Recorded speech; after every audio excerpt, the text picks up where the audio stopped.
Najoli oli ku BBS Telefina eyaffe program bagiyita singa gwe mulamuzi evujirira Parliament ya Uganda ey'ekumi ekulemberwa wekitiibwa ayitwala Kadaga akutuusaako programu eno nze muzzukulu wa Walusimbi Siraje Lubwama ndi ne muzzukulu wa Walusimbi Alhaji Nasantege Sebaggala etusanze makage amalala agasangibwa Katuuso Ziga Makindye Division tuze okumanya ku mbeera zalimu programu eno okusinga ekwata nnyo ku misango obwenkanya n'amateeka mujjukira bulungi nti yaliko mu Amerika n'awozesebwayo twagala okumanya amateeka g'omu Amerika poliisi y'omu Amerika amakomero g'omu Amerika n'ebirala yazze ayitamu obwa meya n'avuganya ku bwa pulezidenti emirundi ebiri obwa DP na kiki ekyamujjayo tugenda kubanga atutuusaako emboozi eyo mu bujjuvu tetwagala osagaasagane.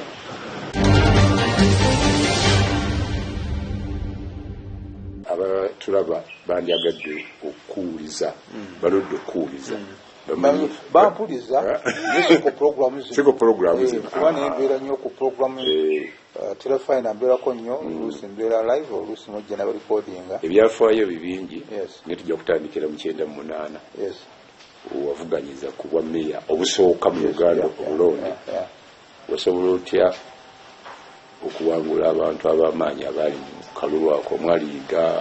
Konyonyo omwali omwana w'omwami n'abalala nebirigwa kituufu ndowooza sojja kuddayo kuvuganya kw'amaanyi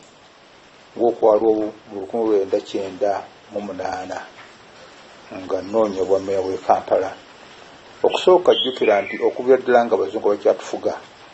obwa meya abeeberanga mu kibiina oba babeerangawo wadde bazungu be balonda nga meya, era bameya bangi abazungu n'abayindi abali mu chamber za council ojja basiŋŋaana bonna nga babeerangawo terms myaka 2 balondebwa. Bwe tutandika okugenda okulonda meya asookera ddala kubeerawo wamugenzi Sserwano Kulubya baagoberaku ebyo yali akoze bamufuula meya wa Kampala eyasooka okuba omuddugavu. Ne tuddizaako abantu nga Mpagi, ne tuddizaako abantu nga Neega, then government ya Amini neyakola ki bote neevaawo. Then government ya Amini bwejja ne tuddizaako abantu nga Basebbi era baali ba meya mu kiseera ekyo. Then nabo ne bagenda then ate eno government ya Obote 2 ate neekomawo ne tutuddizaako Semaganda. Omugenzi Semaganda bw'avaawo omukulu Yiga n'alyoka akola ki najja neyigwira okujja nga batandise embeera ya LCs okulaba nti obuyinza budda mu bantu nga tebanna bakola tteeka lifuula Kampala ekibuga ekyetengeredde era kirangiranga ekibuga ekikulu ekya Uganda. Bakola etteeka nga bazisa mu mbeera eyo nti ebitundu ebirala bajja kuyitibwanga ba LC5 okujjawo Kampala ne bajawula ejja kuyitibwanga omuntu n'abeeranga ajja kubeeranga meya, era ne bakkiriza nti tebajja kugoberera kulonda okwaliwo okwa meya ng'okubadde okwedda ng'Olanda bwe yakutandika nibaagala meya alondeddwa abantu ng'ayina munnabyafu oba nga ayina ne policies n'oba byagala okukolera ekibuga ekyo. Embeera yali nzibu nnyo. N'ekyo mukisa omulungi nti mbadde mu byobufuzi by'eggwanga lino ebbanga ddene kubona engeri byobufuzi bya Uganda nga nemya mu 1958 nga nememba Pan Africanism. Naye mu byobufuzi byonna okuvuganya kubaddewo nefaana ng'ebyo. Ekintu kye nasinga okwegomba ennyo kwe kubeera meya wa Kampala ng'ekintwaza mu ekyo nakulira mu katale. Bwemba nakulira mu katale nga njaganaga abantu ne oba okulidde wansi oyinza okukulaakulana n'otuuka waggulu. Akatale kaawa akenna Kasero kuba taata wange natanga okukula naye nga n'emyaka 7 n'ekitundu segama nisisoma naye embeera yonna twayita mu katale abantu nga bonna basomye ne babeera bayise mu katale oba mu butale oba wali omulimu gwonna gwonna naye nenyumiriza nnyo gye nayita akati nga njagala okulaga abantu nti yes ne bw'obanga oyise mu mbeera eyo abantu gye banyooma omuntu gy'ayise ya ghetto osobola okuvaayo n'otuuka n'ofuuka omuntu w'omugaso. Ekyo olw'okuba nali nkikoleredde kyantwalira okuba meya w'e Kampala, kyantwalira emyaka 10 nga nkiteekateeka tuuke ntuuka wentuuse. Lwaki nalina enkizo y'amaanyi? Buli lw'oyagala ng'ofuna ekintu olina okussaamu ensimbi zo n'ossaamu amaanyi n'ebirala. Kuba nafuna omukisa nga mmanyi nti ngenda kwesimbawo myaka 10 sinna kumanya bwa meya bugenda kubatandika butya ne polisi egenda kubeera etya. Nafuna omukisa ne ngenda mu Amerika neetaba mu kulonda kw'abagavana mu states 15 namba ng'aba Democratic Party bavuganya. So kyanyamba kinene nnyo okumanya abantu bavuganya batya ku musingi ogusukuba ogwa waggulu. Nkisiŋŋananga ekyambadde okusuganya okulungi abamunnamawulire toyinza kubassa wansi. Kumpe mu bya meya bonna obufuzi bonna 75% eri okubanga olina communication n'abamawulire. Ekyo kyanyamba nnyo okumanya sisinga zibeerawo. Tolwolaba ne mu Amerika olwaleero baba ne debates nga debates bazireeta abantu bamanye abantu. So baligenze kulaali bagenda kulaali laali ugende bugenzi ni abantu baagala balabe abantu ddala olina idea efaana kyanyamba kinene nnyo. Then bwe navaayo Bungereza nenfuna bwe navaayo mu Amerika nenfuna omukisa nga New Labour etandise ng'ekulemberwa omugenzi Adam Smith ataabeerawo kabanga kadene. Then nekinyamba neneegatta ku ttiimu ya Labour nga banoonya akalulu akabatwala mu buyinza oluvannyuma lwa myaka mingi. Wilson ng'alyoka agende kuba Prime Minister wa Labour yasembayo. So kyanyamba kinene nnyo okumanya envuganya yaffe etfaana etya. Ekyo kyampa essomo. Ngenda okudda wano nga bannanga abasinga obungi baali kibeeteeseteese wadde baali mu gavumenti nga batadde wa meya Yiga yali aliwo abaddewo amaze ndowooza yali meya wa Kampala kumpi myaka 15 ate n'abeerako ne meya wa mu Afirika. So ebino byonna yali abirina naye ekyali kye nali musinza kwe kumanya campaign bazikola batya. Then nzija ne poliisi ennungi abantu zebaayagala nemmanya nenewaawe najja akalulu kuba nabisaza mulundi 2 nemmanya abawaggulu nga Bugoloobi Munyonyo Kololo Nakasero abo nembasazaamu nga bwe mbangi ngenzi n'abo tebajja kumpa. Ate bannanga abalala bo babeeyimiranga nnyo nze nenzira mu system endala bafumbi ba mmere boda babigaali bamakanika n'abalala abakola emirimu egya wansi. Ebyo ninjogera olulimi lwabwe omubutale kyanyamba kinene nnyo kubanga be bantu be nalina okugenda okukiikirira kusinga bano abakoze eki era balina kusinga kuba kalulu. Ensonga lwaki nasobola okukwangulwa meeyo. Oyogedde ku bamawulire nti baba bankizo. Mu kalulu ako twalaba nga bamawulire tebakuwa mawulire gakuyamba gaali gogera bizalabirala bagamubyese bagamutemuse bagabeki. Ekirungi nnyo obanga oyagala okubanga okumanyika kuba abantu bangi nali simanyiddwa ne bakwogera ka kibi mu mawulire genda n'ekyo kibakoze eki kikuyamba kinene abantu b'okujajinga. Nafuna omukisa nti bayogeranga ebintu ebyo byonna nga nkulidde mu Kampala. Abantu bangi baali bammanyi badde musuubuzi badde nkola emirimu gy'enjawulo nebifaananga ebyo. Enjawulo gye nalina sayina buyigirize bwa waggulu nnyo bugenda mu yunivasite ate nze kye natwalanga ng'enkizo kuba kye nali njogerako abantu be nalikolako nga bakola ebitundu kumpi 9 mu 9 buli 10 ku bantu ba Uganda oba abantu b'e Kampala abagenda okunnoonya. So yali advantage nnene nti abantu bakola judgment nga bagigeregeranya lwaki bagenze bwe batyo. Ate singa se bakikola ekyo oba oliawo n'alifunye akaseera akazibu okumanya nti abanamanya nakugambye nti osookako okumanya nti mu Amerika oba Bungereza olina baba bakwogera ku kibi genda nabamawulire. Era kyosiŋŋana nti n'olwaleero nabadda mu bukulembeze n'abamawulire bakyannoonya olw'okuba idea z'okola ekintu ekifaanana. Yes, ensokola kimuli wano. Naye Makerere watematema mu bitundutundu. Makerere kabalibwa ng'akasozi k'abayivu. Ebyafuluma mu kalulu ako biraga nti wawangula Makerere University polling station nga tokozeseza na Bungereza kozeseza ako okikola oti. Ekyo nagenda bwe nali ndiibwa mu kampeyini zange ezisinga obungi nayogeranga nnyo lunye. Nagenda okugenda e Makerere nga ndi darlings w'abantu okulaba nti bamanya ki kye ngenda okwogera era waliyo bulungi. Naye ekikulu ekyalingawo oyina kikyogenda okuteeka ku table ekyo kyasinga nnyo okukola ki kuba bwe nali e Makerere nagezaako nga nkoze ka pamphlet akange nayogera esinga mbadde meya w'e Kampala naalibadde nteeka ssente nnyingi mu research za tekinologiya mu kiseera ekyo twalina ekiseera ekizibu okumala obusasula bya Kampala bimalawo tutya nga nti anaafuna system yonna enensobozesa okulaba nga tukendeeza obusasula naye nga tufunyemu omugaso ejja kuba yamba era nteeka obusinga emitwalo 5 okulaba nti tunagabanga ekirabo ekyo buli mwaka nga zina muse kanso kati nagenda nga ate abalala bonna bagenda kusaba busabi kalulu kati balaze bizibu ki mu kiseera ekyo era bwenatandika okwogera nti ekimu ekikyaganya okuba nti Makerere evaayo mu katabo ke nani bawandiikira kwe kusomesa obusomesa ng'abantu basoma busomi kye bayita theory gwe kiseera okuta ekituufu okutandika okulaba nga tutandika okusomesa ebintu ebiri practical oba omuzungu kyayita blue collar job nendugagezako ekikulabirako tusomesezza abayingina bangi naye nga tesobola okukola empiso tusomesezza abadokita bangi tetusobola kukola ddagala ekyo kyabatwala nnyo okumanya at least nalinako another level gye nina waggulu okusinga ku bannange wonna wadde baali balowooza nti okusoma kwange tekwali kwenkana kwabwe so nzirowooza kyanyamba kinenya Makerere. Omaze okuwangula akalulu tewali yawaaba kabineti egituukako otya eyiyo nga meya okutuuka okuwa Dr. Sarah Nkonge obumyuka bwe era nga womanyi nti munnabyabufuzi omulungi kuba nali maze okukiraba nali maze okumanya wa gy'oyise nalina opponents bangi jjukira nti movement mu NRM mu kiseera ekyo yali amaanyi nnyo ekyomukisa omulungi oba ekyomukisa omubi omukulu lwego nga maze okuwangula pampita ne neyabadde town clerk ne bagamba nina okulonda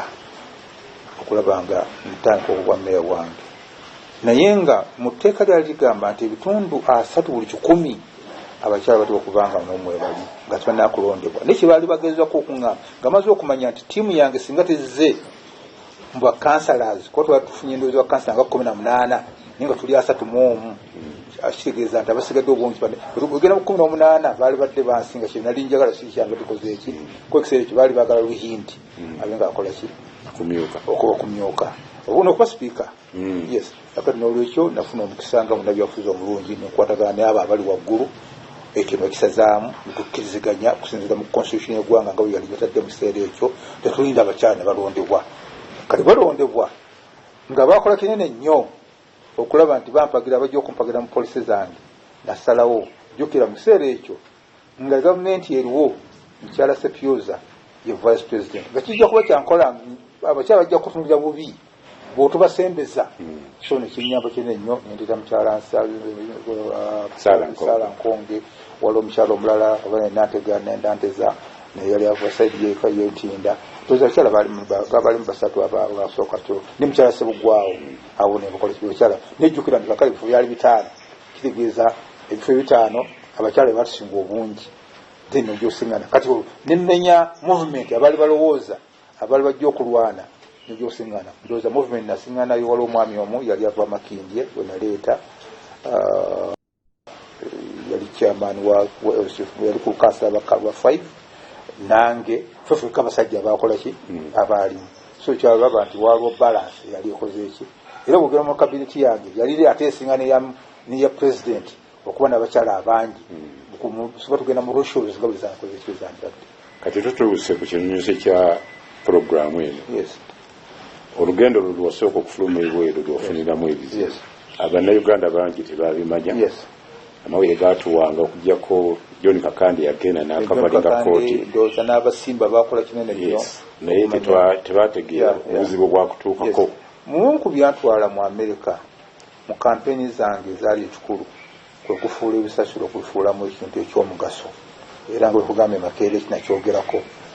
mukwano gwange eyali meya we Chicago bamutanga John Daly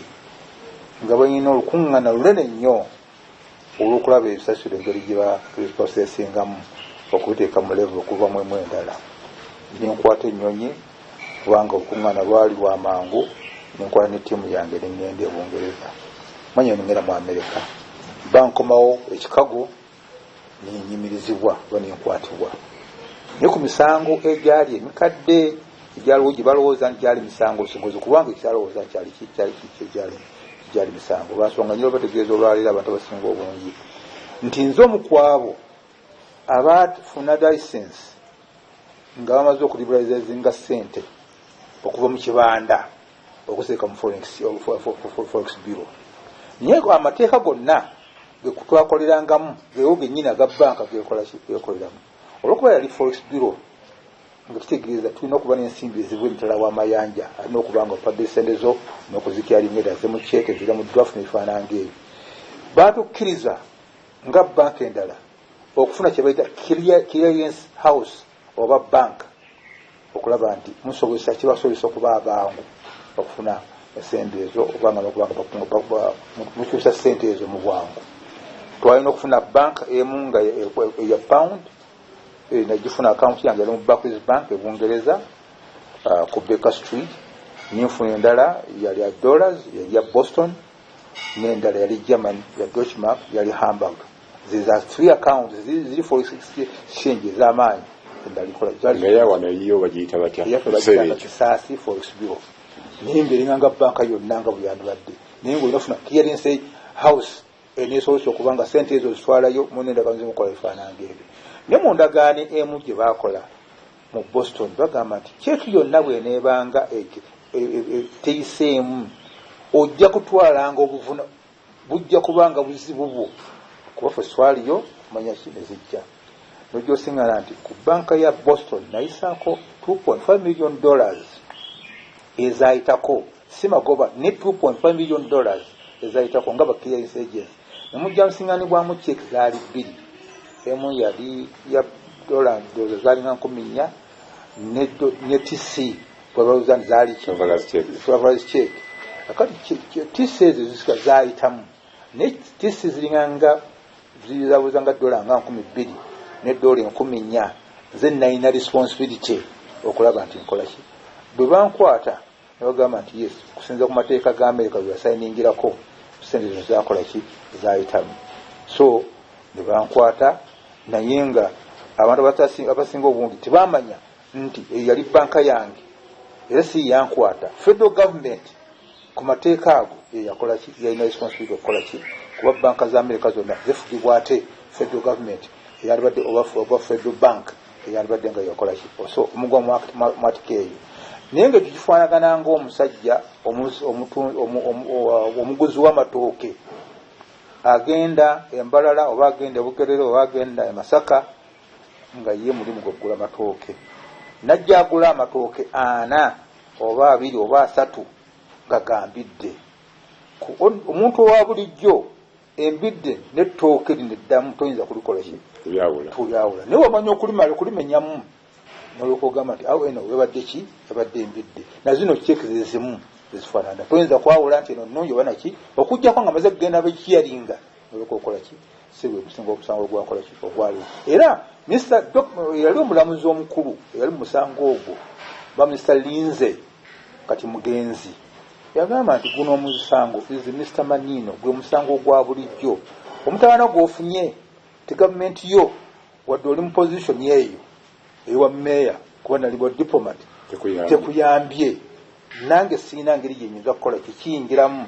kubanga olwaleero wabadde foreign affair yalibadde okukolereza nifaana ki naye bwe twakubira kategaya kati omugenzi yaliwo mu kiseera ekyo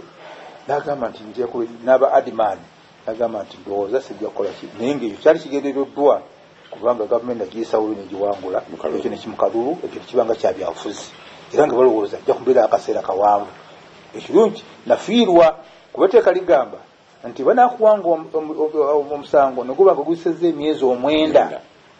then ekyo kibanakikujjangako owa Mwambidani kyali aganyi n'atassaawo okulonda kubanga otusanga okulonda omusango maze okukola ki okusalibwa. So ebintu byakola ki byabeerayo nemmalayo jjukira nti namalayo emyezi 6 nkyali ku remand basisibiddwa ate n'emyezi emirala 9 gye bansalira so gy'omwaka gyeziringanga ndowooza mwaka gumu n'emyezi 3 olegedde ate ne basalirako olwokuba nti bakuwa kyebayita polo ne basalirako omwezi kumpi mulamba so negiba emyezi gyali 8 naye nali maze okuyingira okulaba nti osibiddwa giri ebbanga lyemmazeeyo nga mpezeza emyezi 9 sene kitegeeza kifo baali balina okulangirira kyali singa sibagamba nti gyali myezi nga bansubye emyezi 6 baali batasobola kusibaggala ku bijjawo kifo ekyo nalibadde nkomawo nga nze nkyali meewo e Kampala. Ekirungi kyayo nti obutafaanana ng'amakomero ga wano nti eri bate bakusiba baagala obeera omuntu mulamu singa oba ovuddeyo bakusomesa nefaananga ebyo. Nafuna omukisa nti omwami gwe bayita Taylor eyali pulezidenti wa Liberia yayina emisango CIA egi yamujja nemutwala mu Liberia alokafuka pulezidenti waayo ekisenge mwe yali nange mwe nali kubanga nayitibwanga his worship ebbanga byonna byonna egambo nalisoba byali byanyamba kinene nnyo. Gavumenti bazikyusa batya ebintu bifaana bitya baganda basobola batya okutuuka we batuuse abantu nga bakuumi kingi batandika bata mu Vietnam okulaba bakusobola okulwanira ebintu ng'ebyo ba Martin Luther batuuka batya kulaba batuuse ebintu kakati ebyosoma ne bannabyabufuzi abalala abasinga ba Washington batandika batya balwanira batya Amerika Bungereza kakati ekyo kyanyamba kyenne nnyo ate okumanya ebyobufuzi. Kati ngenda okudda wano nga bingi byemmanyi era ekyovu ensonga lwaki naddamu nemba wangula nga nenjogera gyogeramu si ate oyo omuyambyobufuzi waki owawano olaba nagenda neŋŋamba nti nkomawo nga wekibagamba kya referendum asinkanye bakabaka babange basemogere nebagamba ekyo si kituufu kubanga agiteeseteese yamanyi wetugenda. Nze nalirowoozezza nti togoberera nga bakinjigiriza togoberera nga toponindiwo program gyakoze eki kuba yakutwala. So nibagamba nti nze ndwadde ndowooza leka tugende kuba pulezidenti era wetwatwala bakuba pulezidenti baali balowooza nti amejjooka tugenda okutuuka akabanga ndowooza myezi ng'ebiri nga balabira ddala ngaekino kikyuse. Akati programu ya referendum gye baali baleese era nebagivaako wadde yagenda mu maaso niye tekyali mu maanyi nga bo baali bagikoze ekiwo kiteeseteese. So kyanyamba kinene nnyo nti okulaba nti obeera mu makomera g'eri tafaananga eno buli omu bamuyigiriza wawaagwa agenda mu engineering bamutwala mu engineering agenda mu accounts n'agenda mu accounts agenda mu busawo bagenda mu busawo ekuba wali amalwaliro mu ddwaliro awo gonna gonna kuba bajjamu okukolebera nakinaki baba bakolagana n'abasawo. So buli omu alina buli wagendayo obutafaananga wano ogenda okuvaayo nga teweeyongereko kinna okumanya era bingi bennali sobola kumanya byemmanyi olwaliro mu nsi singa saali mu makomera g'amwali mu Amerika abalisobola kwitegeera. So mu bufunze wali musibe ng'ate oli musomi embeera yo yalimu akasaala okoma ku mmere kubanga njala bategeeza yemu ku nsonga lwaki bayita aba Spanish bazza emisango bamusibire mu Amerika lwa nsonga eri emu eri nga bwolaba wano abaana baffe tebalina mirimu eri bwajja mu Amerika nemumwa $600 kuba nze nafunanga $9 buli mwezi saakolanga nnyo nakina naye ndali ntaito okufuna $9 olwenda kwebyo nali nkola ki akati $9 nyingi ko nezamba ezaawo kubanga okulaba n'okwa emmere bakuwa ya bwereere akati bibeera mu promissory notes zibeerawo ze muwandiika mwagala agula buno yagala ki oluusi abatawala kulya mmere ya mukomera n'ayagala akyuseeko amafumbiro gyegale mwefumbira olegedde esente kubera genda okudda wano nga nina ku bbanga lye bankole nga nina $667 ze nali nina mu kaasi ate nga nzikozeewa kati omuspanish oba omugomo abatasobola kufuna nsimbi ezo bwajja n'afuna $600 kalugambo $600 lukka n'akozesaako 10 ebitabo n'abizza eri abakolera ddala bulungi nnyo maka gaabwe era n'abaana basoma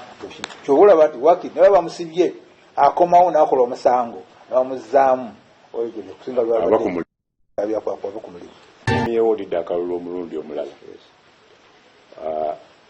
naye wekomawo saatookera kugonda najja ekigendwa kyakuba bwa president yes ningenda mu maaso jukira naddayo buseereefu ninsoma naddayo nagenda okusoma mu 2001 ate akalukalo 2006 kenaddayo nigenda wangula nkomawo mu kusoma ningenda ne programu yange then olw'ebizibu ebyali mu DP baleese ate mwami Sebaana olegedde ngamba nti wadde obutenkanya kanene mu maaso nakukola ki okuvuganya nemuvuganya bana akavuganyako ndowooza ennaku nga 27 nga DP ekulembeddwa ya Secretary General Mr. Otto ne batuula agamba no olutunuulira DP tebayinza kuba abantu babiri nokola obulungi ate tumaze okukisanga nga tuba twagala okusigaza Kampala omuntu ayinza tuwangulira Kampala Ssebaggala twali batumusaba okubwa president ajje kubwa meya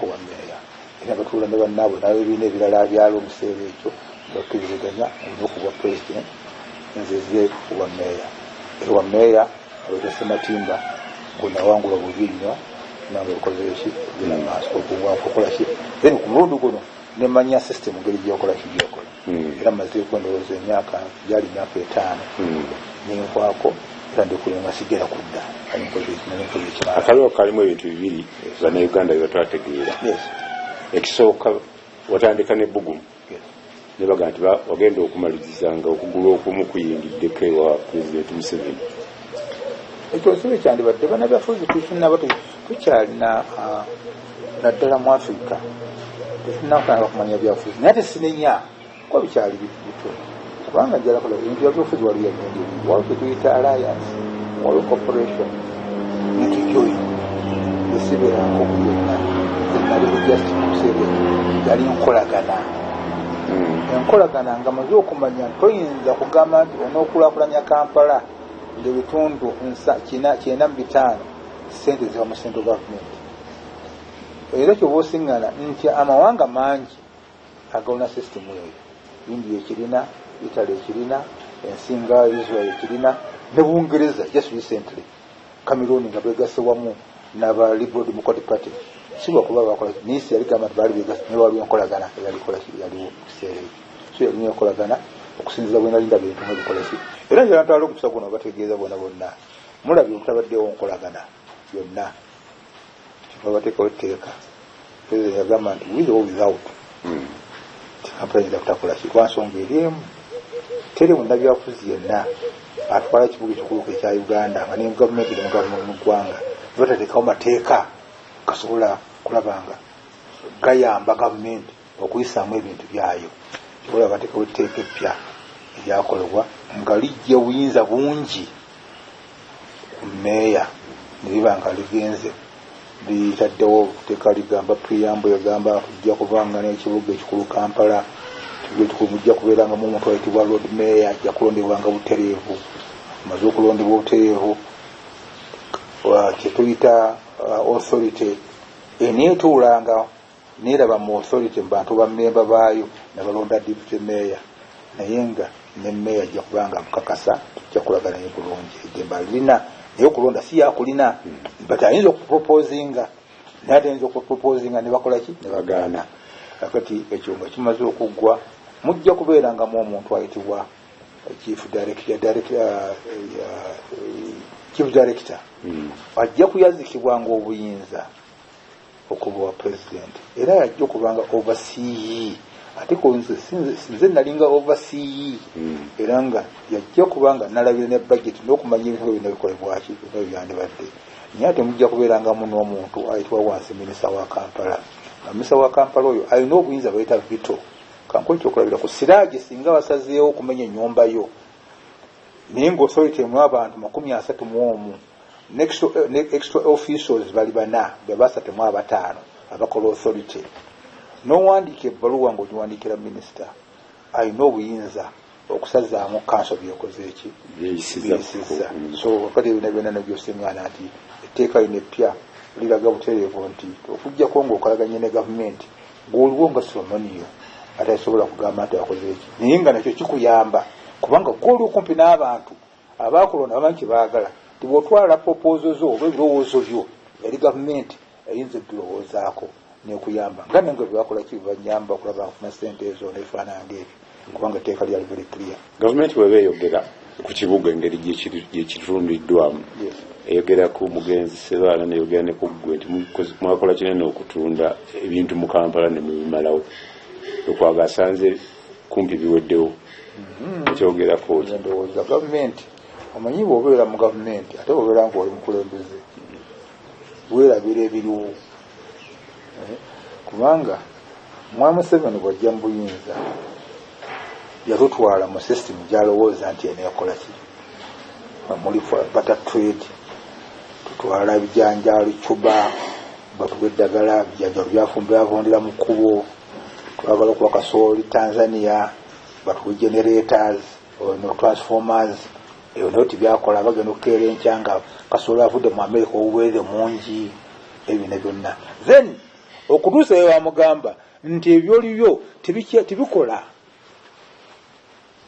Omukyala Lindsay Parker babanzoza wa Lindsay najja wano ng'akulembeddwa omugenzi Dr. Sulaiman Kigundu ng'akyava Canada bajje batera balabe system yandikoze eki yandibadde so nga jjukira nti yajjanga ye ng'agamba nti yalibadde socialist naga tejja kukola kitejja kukola mu bibeera mu trade nabyagundi ebyo baratory nefaananga ebyo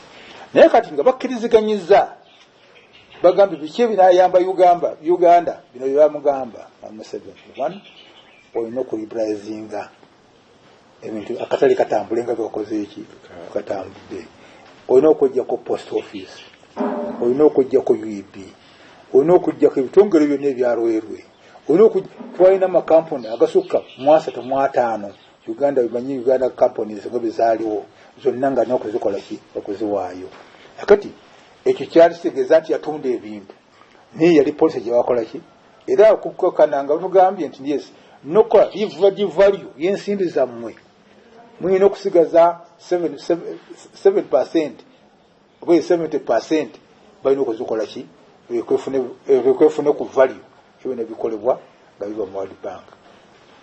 Embeera y'emu yatuuka n'agamba nti yes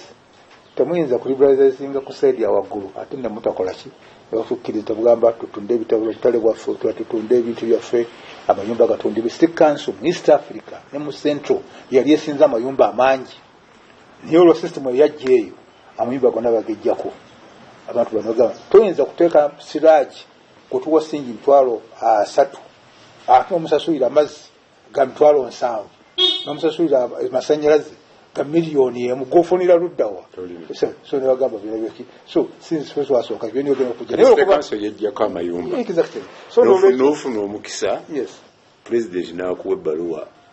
ogule ennyumba yasazibwa ya State Council yes. Kyekyakulumisa okugimalayo n'osasulako obukadde 8 bukka sasasulako obukadde 8 kubanga etteeka lyalitugamba ekyagamba president nti ennyumba gigule mu system yonna ng'ogobera mateeka gaaki balina okusooka okukola valuation ne bagibalira mu ssente gisasulako ku ssente zasooka okusasulwako ebanga deposit tugera mu process zioka ziyite mu banka bakuwa ssente ezo ebifaananga ebyo naye era olw'obujjo bwaliwo olukwago vis-a-vis then byabeerawo era ennyumba eno tukola ki ekyo ne tukireka kuba deposit bagikuddiza bazimpa era bakugamba maka gundi kano bagamba ku ssente zinawaayo ujjukira bagamba nti waliwo olunaku ezo bagamba nti abamu ku batwala ku ssente za gavumenti oba State Council yali Sebaggala nga balaga ntwala mu miliyoni 3 ze bampa ez'okuba yali okuzaako okunsasula ssente zange yes bakuteekako n'ekyokutunda akatale k'eddaka nateete iyo badiyo era bakigenda bw'osingana nti byaliwo kubanga toyinza kugamba nti gobadde meeya ng'ennaku z'omwezi 15 ate nga katale katundibwa myaka 2 egiyise alino baga wasayininga tonnakubaaki tonnabakuba meeya ekindooza bakisingana nga abaali bakireese nga tekikola osingana kyakomaawo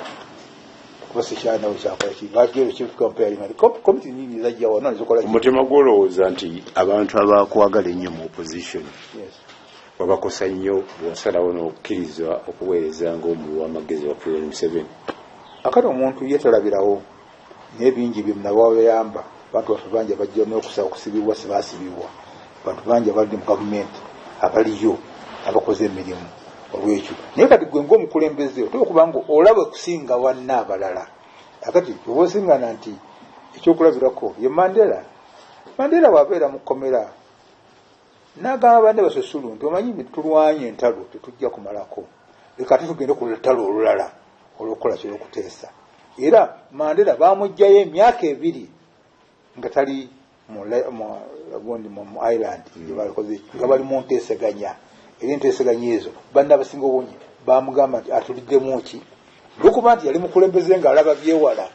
era ensonga lwaki South Africa yatuuka okwefuga kubanga ekikulu ekyaliwo mumugamba nti tugende tulwanye mu nsi muno tumaze emyaka kumpi kisookola okaaga tulagewa. So the common sense kyali kyagamba tutuule ffenna ku mmeeza emu ebe win-win situation. Buli omu afune kyafuna mpa nange nkuwe ensonga lwaki South Africa ikola ki. Akati nabino olwaleero waliwo otuuka ng'olaba nti enteesaganya zijja bayamba kinene nnyo okusinga mu bwali badde mu kugaana bagamba nti ngaanyi kubanga ojjukira nti gwogaana akyalina a lot of advantage okusinga gwe gwokoze eki emusa gwoyina so nga muteesa olina ebingi byokola ki kyokulabirako nafuna milioni 135 okuva mu World Bank naye nga ani asemba ng'asemba ye president nazeeta mu cabinet yaliwo minisita wa kiseera ekyo naaba nga azikozesaamu nefuna milioni 14 nasijja mu African Development Bank zakukola butali bwali mukaaga akiwana bya bakakola olwaliro president akebusebe kiki ekyalemesa obuna akati waki kyalemesa obuba ndozo owulidde etteekeriza nga bagamba obutale bwonna ssekkanso yabuleese akabadde ak'ennakasero akabadde akowino egenda kukeddiza n'obutale efune kubanga eremedde okufuna ettaka ate nga sente ezo wezikola ki weziri teyinza kuzizaayo so ekyo nekibagamba abantu bakola ki so bwe bateremeddwa kubanga lwaki nsonga batugamba etteeka mu ku mbeera batugamba nti yes tubawadde sente zo mwemufune ettaka nijjukira tulina ettaka y'ennaggulu baaliisaamu mu ngeri akataka k'ennaggulu akali awo ng'oyambuka waggulu simanyi ngeri katambulamu wadde olaba keewanigira kunavaayo nga tukiriziganyizza kabaka ayinamu ettaka kasoya ayinamu ettaka naffe tekkanso kuna twamuki